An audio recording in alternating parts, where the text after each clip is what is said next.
May ligaw na ibon na naman mga kalapatids. Ang sarap ng tayo oh. Kanino kaya to? Mukhang naghahanap na naman ng pagkain tong ibon na to.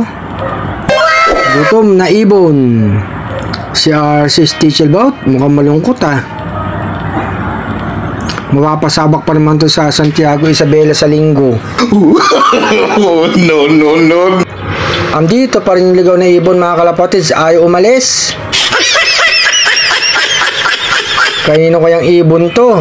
Checkered mga kalapatids, mukhang babaeng ibon. Si Padrino, ayun oh. Magpapakain tayo mamaya mga kalapatids. Tignan natin kung lalapit siya. Pag lumapit, pakainin natin. Eto nga mga kalapatids, so malapit na magtakip silim. Tapos bigyan din natin ng tubig. Si Stichelbout, malungkot talaga. Ito yung pares mo, si Stichelbout oh.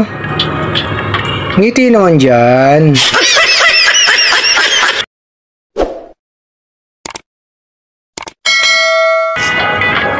Ito mga kalapatids, si Padrino, pang wala yung ibon, gutom na yan, naghanap na ng pagkain yan. Ito mga kalapatids, pakainin ko na. Yung dalawang magpares, Stichelbout, pareho mga kalapatids. Tapos, ito pinakain ko na yung mga ibang stock birds natin mga kalapatids. Yung ibon na ligaw, andun lang oh, hindi umaalis mga kalapatids oh. Busog siguro to.